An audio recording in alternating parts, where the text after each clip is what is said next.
Welcome to the Keiser Report. I'm Max Keiser. A pimp in Oregon is suing Nike for $100 million, claiming that the company failed to include a warning on its Air Jordan sneakers that they could be used as dangerous weapons after he used his own pair to beat a man.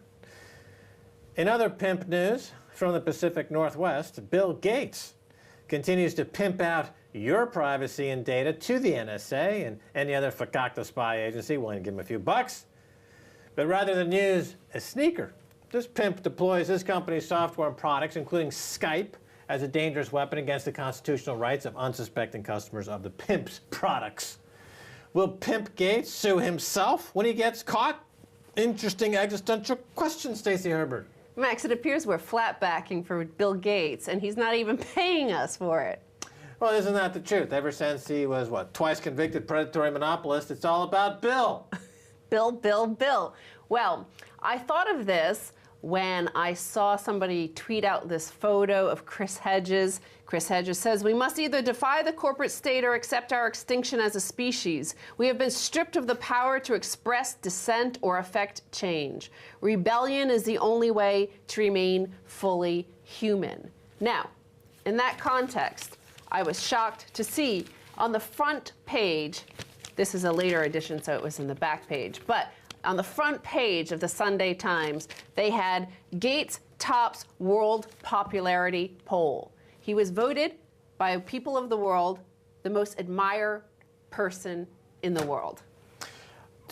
People tend to fall in love with their oppressors. It's the Stockholm Syndrome. It's the Stockholm Syndrome. And he has created a virtual prison with his buggy products. And it's a monopoly position that he uses to fund his enterprise, which include now in bed with other intellectual property whores like Monsanto. Well, as Chris Hedges says, rebellion is the only way to remain human, but we have the Redmond syndrome, I would say. They're up in Redmond, Washington, Microsoft, and we appear, most people seemed quite happy to, remember when Microsoft products they had 97% of the desktop. That's being broken up a bit with Apple and Macintosh, but most people still use Internet Explorer and all the services and software he sells, and it's always been buggy. Now, that was always like a famous feature of Microsoft products, and that's why people moved to Apple, because it didn't have those features. But now, only now have we learned that it's because we're not human. We've been harvested. We're being harvested for our privacy and our data for these corporations that the NSA works for.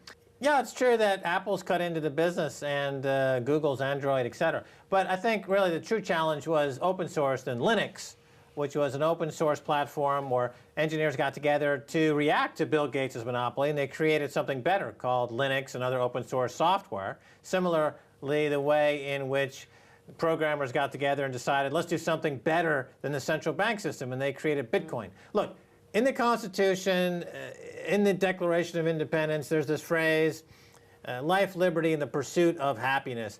And what is the pursuit of happiness? In many ways, it's the freedom to be free from fear.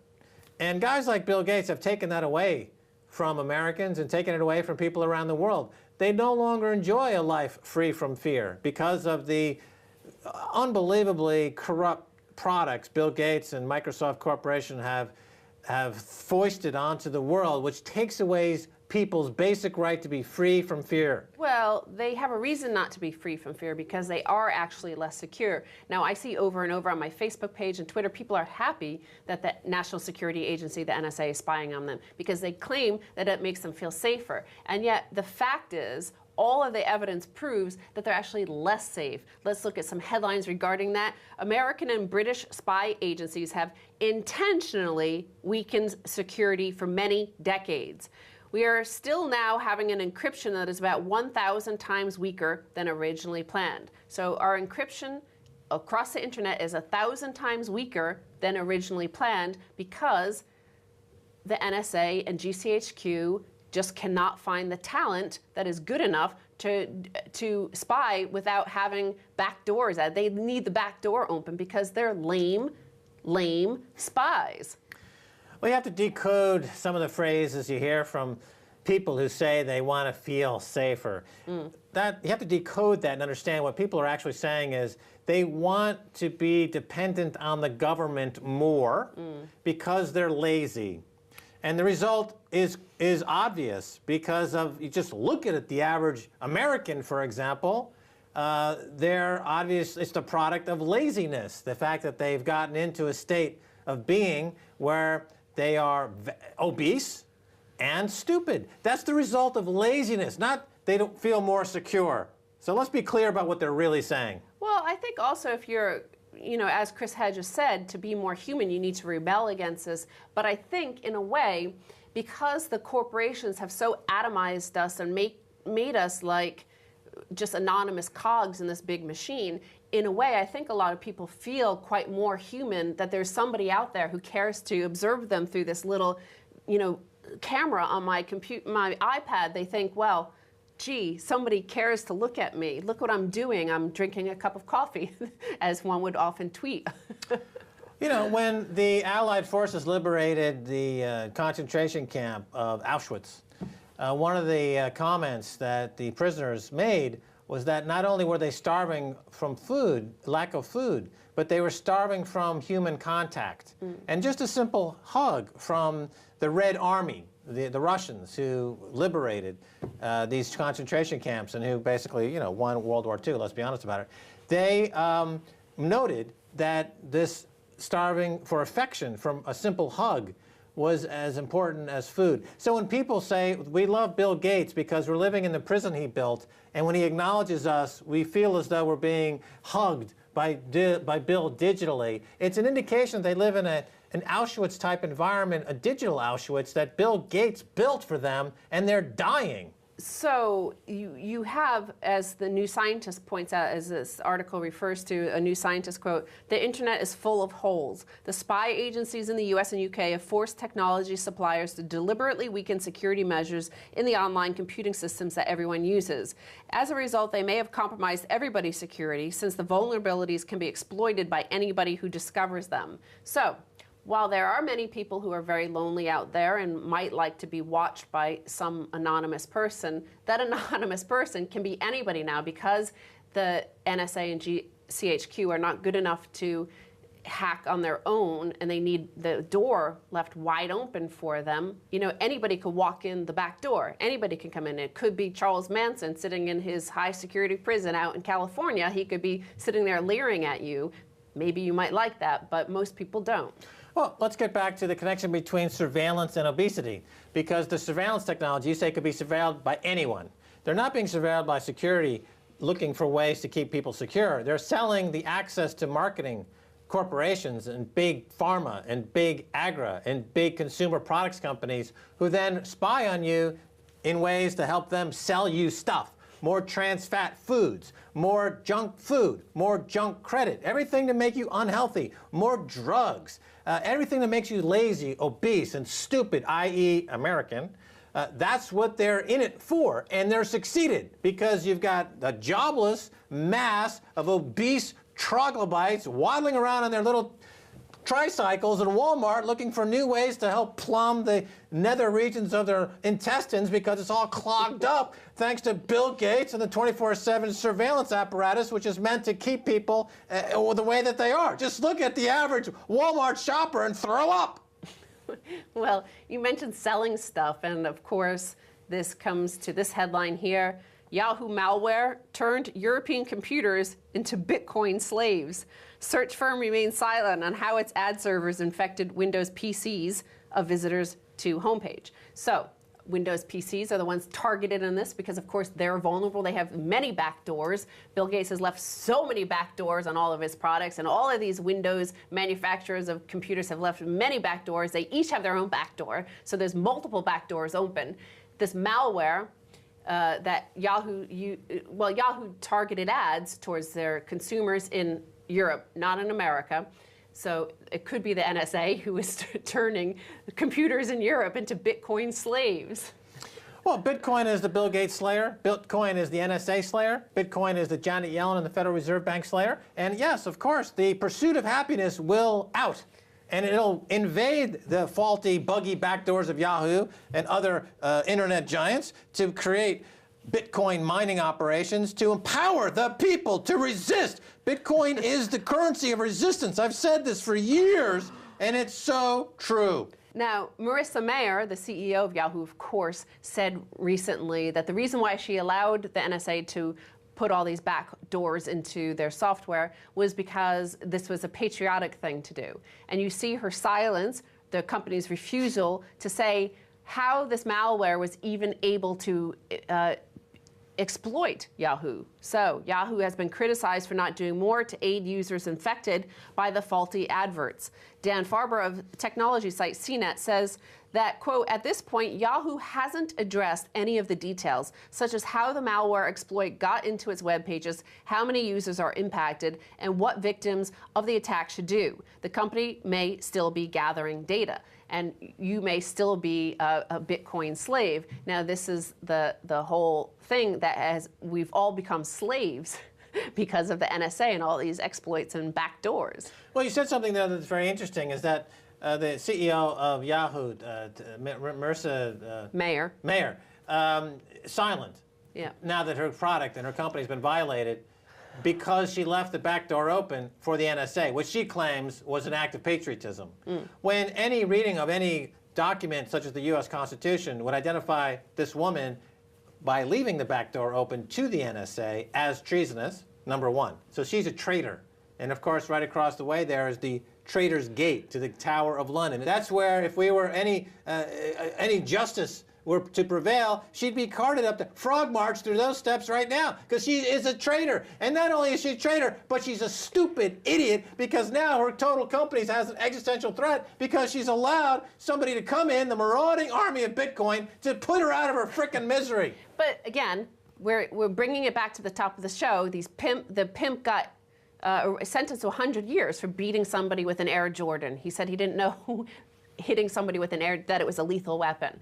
We're saying that Bill Gates and Marissa Mayer are going to argue we didn't know our systems were being used to dangerously, violate the constitutional rights of the users of our products and our systems and our stuff. Well, this is the problem with omniscience. When you have a 360-degree, 7-day, 24-hour surveillance on every possible person in the network, you can't, in one hand, say, we justify stealing your money, and on the same breath say, we don't know what's going on. So not only are you lying kleptocrats, but you're treasonous lying kleptocrats, and that is the basis for an insurrection. All right, we got to go on that note, and thanks. Break free from Redmond syndrome. Okay, stay tuned for the second half, a whole lot more.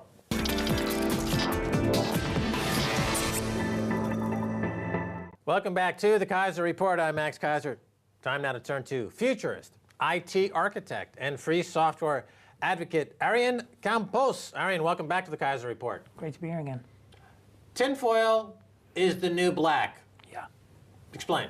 So we had a presentation by Jake Appelbaum. Where? This was in Hamburg at the CCC conference. CCC is the Chaos Computer Club. German Chaos Computer Club, oldest, biggest computer hacker club in the world. They had their yearly congress. 9,000 people attended, which was all-time new record. I went a few years ago, and there was maybe less than 1,000. Now, Jacob Appelbaum, just for folks to give him a little background, who is he? He is one of the key people behind the Tor technology that allows you to browse with safety, amongst other things, and one of the most effective digital civil liberties activist right now in the world, living in Berlin, no longer wants to live in the US. And he did a presentation on one of the more recent sort of NSA documents that have come out that shows that the kind of technologies that are now used for targeted access, so not just the sweeping up your Gmail, but really going after your individual laptop, they have a sort of this whole science fiction aspect to them where directed microwave pointed at laptops to then influence those machines from several miles away. Okay, so tinfoil is the new black. So in other words, as recently as just a few months ago, if you describe what you just described, you would be condemned as part of the tinfoil hat-wearing crowd. You would have been called crazy. And now we have internal NSA documents that tell us that actually that's what they do, and they're quite proud of it. And they can point at a laptop and just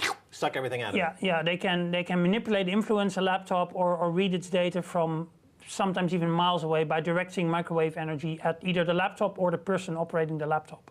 All right, so let's continue here. So could global surveillance system, could it work without the complicity of Microsoft and Yahoo in providing these intentionally shoddy software and backdoors? In other words, we've seen over the past few years the revelations, again, from the Snowden revelations, that Microsoft and Yahoo, they actually compromise their own technology to give the easy access, backdoor access for the NSA. Without their cooperation, would we see the level of surveillance invasiveness that we see? It would be a lot harder and a lot more expensive if they had to go after every individual well-secured system. If most of the computers in the world are already leaky by default when they come out of the box, then of course the NSA doesn't individually have to hack them and use the kind of advanced technologies that Jake showed last month. So that's really for extreme cases where people use high secure systems. Most of the systems, when you take them out of the box, are already leaky thanks to companies like Microsoft. I would suspect actually that by agreeing to work with the US government in that way, a company like Microsoft would get very lenient attitude towards them when they are, say, a convicted monopolist. So it works. Twice convicted. Well, multiple convicted. Multiple convicted predatory monopolists. Exactly. But they keep getting away with it, and you have to wonder why. And through Snowden, we may have stumbled on a reason. Is this about safety or about corporations just trying to get information for competitive advantage or for marketing purposes? I haven't seen any evidence that this has helped make anything or anyone safer. And I've been speaking to a lot of intelligence whistleblowers, so these are former spooks basically, and they all say this is not how you catch terrorists or catch evil people, but it works really well for industrial espionage, and it works really well for infiltrating activist groups, whether it's an environmental activist or a human rights activist. So it's really good for democratic repression, basically, of those kinds of groups. I have a question that I've heard anecdotally from different sources, maybe you can shed some light on this, that the payoffs to these corporations from the government to make it less obvious that they're just paying them off, to hide the accounting of the payoffs, they're engaged to some degree in click fraud. So in other words, if the NSA got a backdoor into Yahoo or these other companies, they are generating billions of click fraud clicks, which of course generate ad revenue for Yahoo, and then their company is based on a multiple of that revenue and profit based on ad revenue. But is it true what my source is telling me that there's a significant portion of revenue is generated by government click fraud? I haven't seen that document, but that would be a wonderful way for the US government to reward companies that are willing to help them. I mean, there are obviously all kinds of other ways, such as not convicting them as a monopolist or not give them the super duper IRS audit. So there's lots of ways that companies could be remunerated, but this could be one of them, yeah. Google says they were unaware that the NSA had broken into their systems. Do you believe them? It's possible that there are people within Google who didn't know. Is it possible that Google's stock price as a multiple of revenue is in fact the product of this quid pro quo between the government exchanging click fraud for information? It certainly helps the US government that a US company is so dominant in this field. So the US government, by maybe helping Google to become dominant, creates a situation where they control the company that is most dominant in that field. So they certainly have an interest, that's obvious, yeah. Okay, so it's a symbiotic relationship. In other words, without the surveillance that you've said and many others have made no one safer, the revenues for these huge companies would be cut in half potentially or more, and the stock prices would crash. But of course, they all have interest. And of course, in Congress, it's legal for senators and congressmen to own shares in these companies. Yes. So they're making money from the bastardization of the democratic process in America through click fraud, through surveillance, and through propaganda. Let's talk about Yahoo's CEO. She said that for her not to cooperate with the NSA was treasonous. Your thoughts?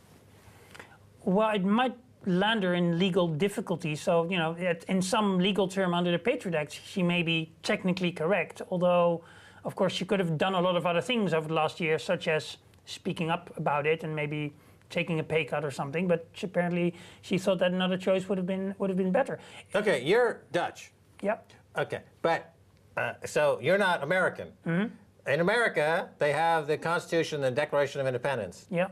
Looking at those documents, one would think that a statement like this from Yahoo's CEO would indicate just the opposite, that to cooperate with an entity that is compromising the democratic principles of the population, that would be treasonous. She has committed treason overtly. And now you're Dutch, and you're not American, but from your observation, I point this out, that you're not American, but from the outside observing it, would you argue with my interpretation here? No, sure. So if you say that the Constitution and the spirit of the Constitution is the highest law of the land, then clearly it's a treasonous act. But if you say, look, I know from a practical standpoint as a CEO of a company that if I don't play ball with the NSA, they're going to do all these terrible things to me and to my company under the Patriot Act, and so I'm just going to go along to get along. I could understand how people would do it. I mean, I don't approve. I think it's a really bad choice, and I think later when you look back on it, I think many of these CEOs will regret it that they were part of the problem instead of being part of the solution. But I think that CEOs who don't cooperate will be pressured maybe into bankruptcy by the very same government. Sure, but in the old days, we would call those people traitors. And they would be executed. Yeah, but we don't have that kind of fortitude anymore. America's become a fat, lazy, donut-eating, chomping, no good neck. All right, let's move on. Tell us about turmoil and turbine and why anyone with dignity and self-respect would want to hide, I guess, is part of this question. But tell us about turmoil and turbine. So I don't even know all the details of those programs, but these are systems that are analyzing in real time stuff that people do on the internet. Whether it's social media or maybe even systems outside the US. So it's this very multi-layered system of analyzing everybody's move online all the time. Okay, so we heard about last year Prism. Yes. And then we heard about, no, this is another one of these types of programs. So they have, well, that we now know of dozens, and we've only seen a fraction of the Snowden documents, so there's much more to come. What's going on in the Netherlands? Okay, the Netherlands is remarkably little. In fact, I think there's been now one letter from the government to the parliament that basically says we have taken note of this situation. We are following the matter with interest, and if there's anything else, we'll be informed. So there is right now there is no policy position of the Dutch government on the fact that all its citizens are being monitored all the time, which is quite worrying. Yeah, well, it's worrying, and it seems a bit unusual in that the Netherlands has a reputation for being progressive and for civil rights, I guess you could say. Yeah. So here's a clear violation of those rights. Yeah, so very clear. What is it, and now recently in the last few years, the politics has gone right in the Netherlands. Is this part of that move? And is there a movement, are you aware of a movement in the Netherlands right now that can effectively push back against what appears to be a supine government who's being rolled over by American intelligence agencies? I think the political pressure out of the US on the Dutch government is very forceful and very effective, apparently, because, they do completely roll over, and our media system essentially is part of that problem and acquiesces into not having the debate. So Amsterdam is the European headquarters for corporations like Google and all the Microsoft. Yeah, Microsoft. Oh yeah, no, they all run their accounting fraud through Amsterdam. And they run the accounting fraud through Amsterdam. Through the intellectual property accounting fraud, where there's Bono over there at U2 or the other intellectual they're property. all Dutch foundations. The Dutch sandwich runs through Amsterdam. Yes. Or it's the Irish sandwich that runs through Amsterdam, but it's some kind of sandwich. Yeah. It's a threesome. It's an unholy threesome of some type. It's something very naughty. Yeah. All right. So we got about 2 minutes left. I want to return to the Computer Chaos Club, which every year they have this get together. Yeah. It's been growing. Yeah. I think Glenn Greenwald actually did a keynote speak this year. I know the folks behind the CCC pretty well, and how important is CCC going forward? But I guess the more question is, what other tidbits of interesting came out of the conference? Because I missed it this year. What are a couple of highlights? Most of the really interesting talks, in my opinion, were really about detailing everything we now know, thanks to the Snowden revelations, and really analyzing it. And then there were people who actually, literally, were physically going around the planet, photographing and documenting all kinds of black sites and trying to get information. I think the single thing that I missed, at least, is really having a good discussion with these 9,000 smart people. Is sort of, now what do we do? When Angela Merkel compared NSA to the Stasi recently, did that resonate in Germany?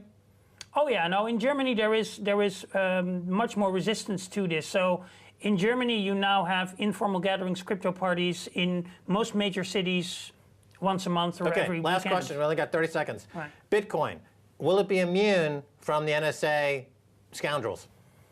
I don't know. I think there's probably a whole bunch of very clever people making sure it doesn't undermine the dollar, because we all know what happened to Saddam Hussein and Gaddafi when they undermined the dollar or tried to. And so Bitcoin, On the technological Bitcoin front, though, your instincts are that it will survive an NSA onslaught, or is it just too early to say?